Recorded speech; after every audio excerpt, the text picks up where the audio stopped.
چند دنوں سے مہادیپ کور کا کچھ پتہ نہیں تھا۔ ویال سنگھ بھی اپنے گھر ناگپور گیا ہوا تھا۔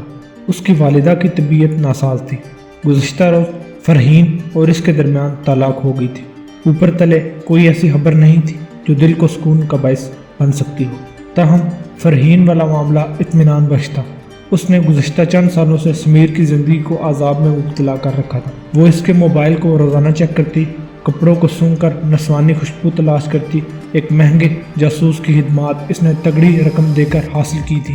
وہ دن رات سمیر پر نگاہ رکھتی۔ جینی سمیر کی گزشتہ گرل فرینڈ تھی۔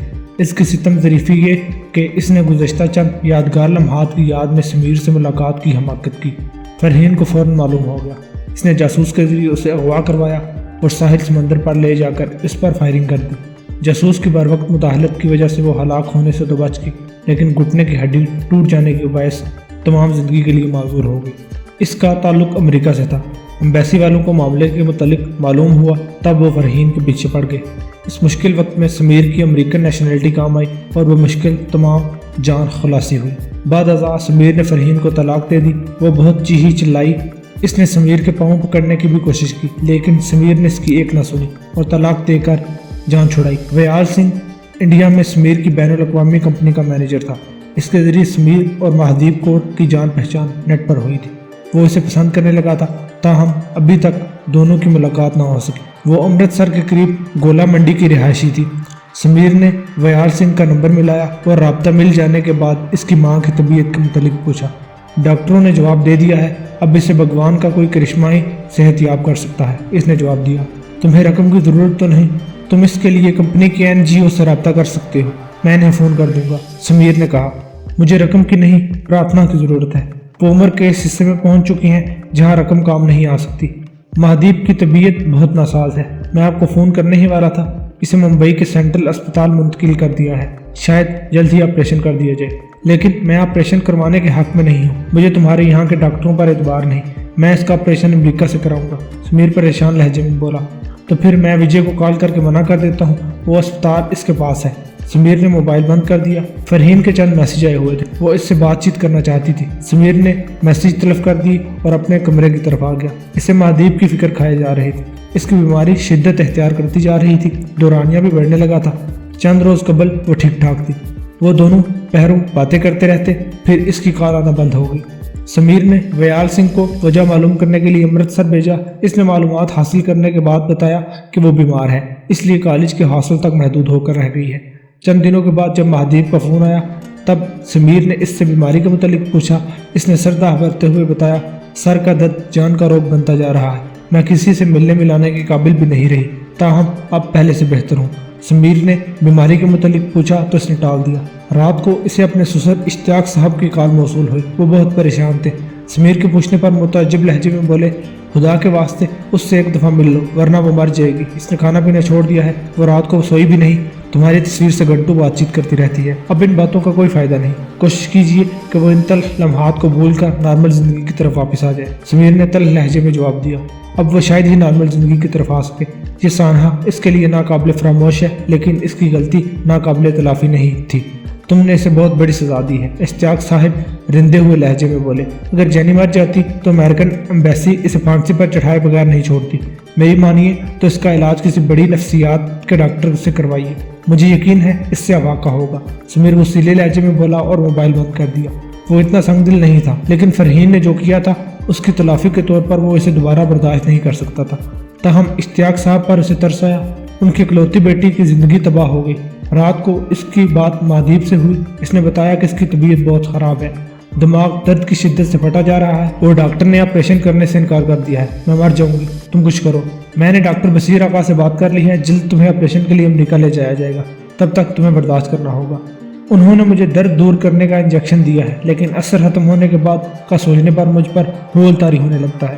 ویال سنگھ کا فون بھی آیا تھا۔ اس نے ڈاکٹر ستیش سے نہ جانے کیا کہا کہ وہ آپریشن کرنے سے انکاری ہو گیا، پہلے وہ تیار تھا۔ مہادیپ نے بتایا، میں اسے کہہ دوں گا کہ اگر تکلیف کی شدت میں اضافہ ہوا تو تمہیں دوبارہ انجیکشن دے دے، تب تک تمہیں صبر سے کام لینا ہوگا۔ مہادیپ نے بتایا، میں اسے کہہ دوں گا۔ سمیر نے اسے دلاسا دیا، महादीप ने बेजारी के साथ फोन बंद कर दिया। समीर ने तवील सांस लेते हुए डॉक्टर सतीश का नंबर मिलाया। चंद दिन पहले इसकी आपस में बातचीत हुई थी और डॉक्टर ने इसे बताया था कि ऑपरेशन निहायत हसास नोयत का है, इसमें जान जाने का अंदेशा भी लाहक है, ताहम इसके बगैर कोई चाराकार मौजूद नहीं। राब्ता मिल गया। समीर ने डॉक्टर सतीश से महादीप की मौजूदा कैफियत के बारे में पूछा। दिमाग की रग में खून जमने की वजह से वक्ती तौर पर दर्द में इजाफा हो गया है। मैं कोशिश कर रहा हूँ कि खून पतला हो जाए ताकि इस दर्द से निजात मिल सके, ताहम जल्द अज जल्द इसका ऑपरेशन करना ज़रूरी है, डॉक्टर ने बताया। मैं इसका ऑपरेशन मुंबई में नहीं करवाना चाह रहा। अमेरिका में मेरी जान पहचान ज़्यादा है और डॉक्टर बसीर आगा से मेरे बेहतरीन ताल्लुकात हैं, ताहम आपका मशवरा सर आंखों पर। आप बताइए मैं क्या करूँ? समीर ने दोबारा पूछा। हमारे पास बेहतरीन सर्जन्स की कमी नहीं, लेकिन अगर आप यहाँ से ऑपरेशन नहीं करवाना चाहते तो मैं आपको मना नहीं करूँगा। डॉक्टर बसीर आगा की शोहरत से मैं वाकिफ़ हूँ, अगर आप इससे ऑपरेशन करवाएंगे तो मुझे कोई इतराज़ नहीं होगा। डॉक्टर की आवाज़ सुनाई दी। समीर ने मोबाइल बंद कर दिया। डॉक्टर बसीर आगा का ताल्लुक ईरान से था। वो दिमाग का बेहतरीन सर्जन था। 2 दिन के बाद समीर की अमेरिका में इससे तफसीली मुलाकात हुई और महादीप की बीमारी से आगाह किया, लेकिन बीमारी क्यों हुई इसके मुतल्लिक इसे मालूम नहीं था। मुलाकात के दौरान इसने पहला सवाल इस हादसे की तफसील के मुतल्लिक पूछा जिसकी वजह से महादीप को बीमारी लाहक हुई। समीर ने व्याल सिंह के जरिए जो मालूमात हासिल की थी वो उसे बता दी। गुज़श्ता साल राजस्थान के करीब ट्रेन हादसे में 115 अफराद की मौत वाक़ई हुई। महादीप ट्रेन में सफ़र कर रही थी।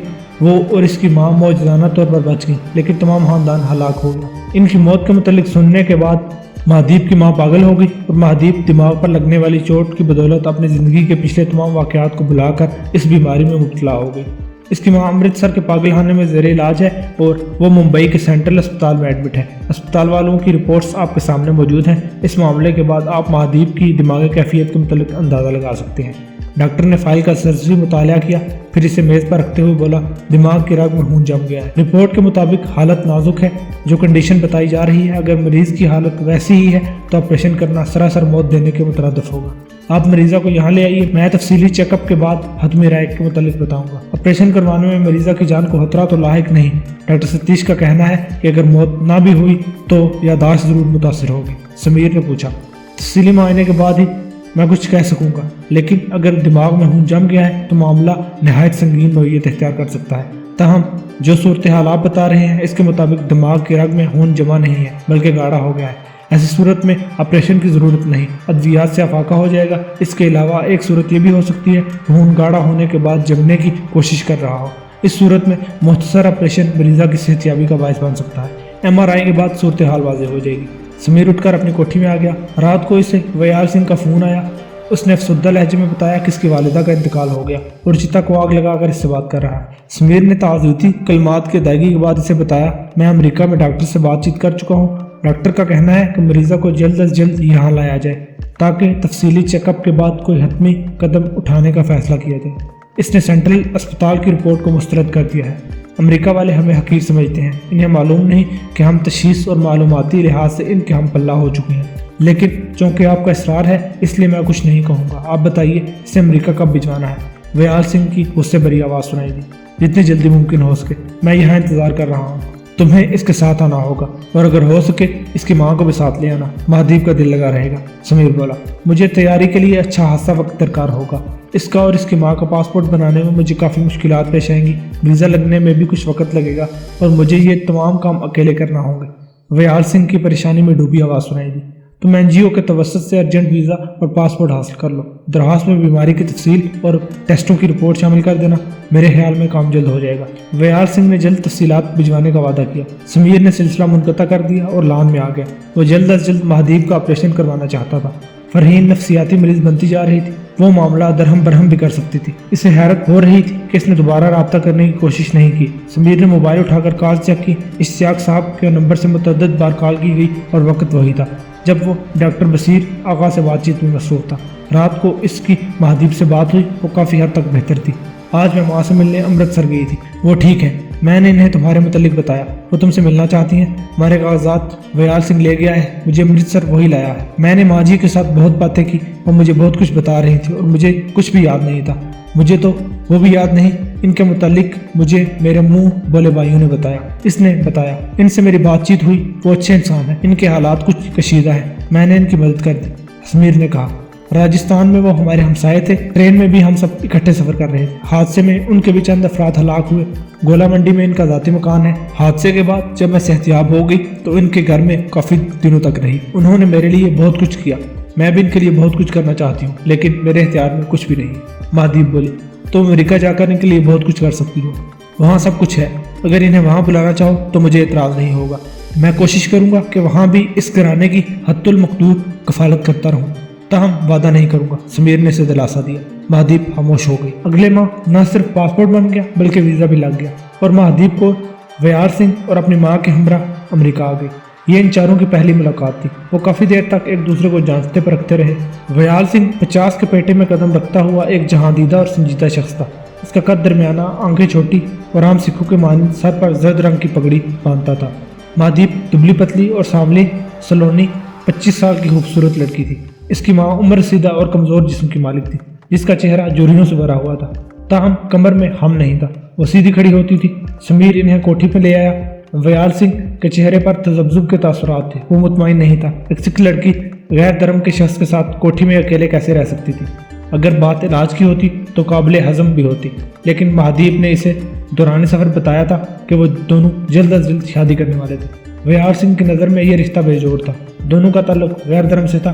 वो एक दूसरे के साथ निभा नहीं कर सकते। खाने के बाद जब महादीप और इसकी माँ अपने कमरे में चली गई तो दिल की बात इसके लबों पर आ ही गई। इसने झिझकते हुए पूछा, महादीप ने मुझे बताया है कि आप दोनों शादी करने वाले हैं। मुझे समझ में नहीं आ रहा, आप दोनों में धर्म कौन तब्दील करेगा, वो या आप? दोनों में एक को तो करना ही होगा, इसके बगैर रिश्ता बेजोड़ होगा। तुम्हारे ख्याल में किसे धर्म तब्दील करना चाहिए, उसे या फिर मुझे? समीर ने पूछा। वयार सिंह चंद लम्हों के लिए खामोश हो गया। उसके चेहरे पर सोच के तासुरात थे। वो समीर को नाराज नहीं करना चाहता था। इसे तगड़ी तनहा इस फहम से मिलती थी, ताहम धर्म की बात अलहदा थी। वो इस पर रोजगार को तरजीह नहीं दे सकता था, इसलिए नरम लहजे में बोला, मेरी राय बेमानी है। इसके अलावा हमारी नई बौद्ध धर्म के झंझट से भी आज़ाद है। फिर यहाँ का मुआशरा तो बिल्कुल ही अहलाकी पाबंदियों से आ रही है। मेरे ख्याल में अगर दोनों धर्मों पर पाबंदी ना हो तो मजहब की अहमियत से ज़्यादा रिश्ता बनाने वालों की रजामंदी ज़रूरी है। वो चंद लम्हों के लिए खामोश हुआ, फिर दोबारा तल्ख लहजे में बोला, आप नाराज मत होइएगा। अगर आप दोनों का रिश्ता हमारे देश में पनपने की कोशिश करता तो उसे परवान चढ़ने से पहले ही खत्म कर दिया जाता। मेरे ख्याल में धर्म आपका हो या फिर हमारा, इसे मजाक नहीं समझना चाहिए। अपनी हदूद को फैलाने वाले को सजा मिलनी चाहिए। तुम मुझे और महादीप को सजा दोगे, ये याद रखना कि मैं तुम्हें नौकरी से बरतरफ भी कर सकता हूँ। समीर तंजिया लहजे में बोला। मेरे कहने का मतलब कुछ और था।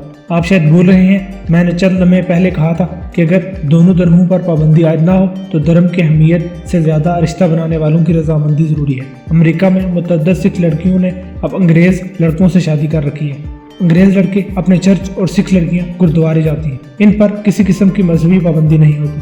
आपको भी महादीप के मामले में इसी सोच को अपनाना होगा। ताहम मैं आपका मुलाजिम हूँ। अगर आप मुझे नौकरी से बरतरफ कर दें तो मैं इंडिया जाने में पसोपेश से काम नहीं लूँगा।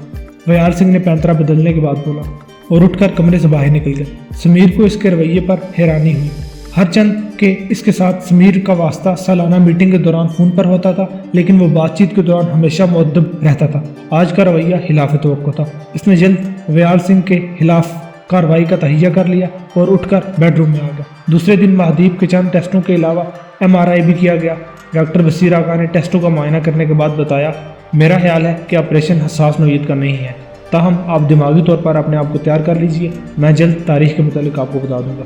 मैं ऑपरेशन के लिए तैयार हूँ, आप तारीख दे दीजिए। समीर बोला। डॉक्टर ने चंद लम्हे की बातचीत के बाद तारीख से आगाह कर दिया और वो दोनों कोठी आ गए।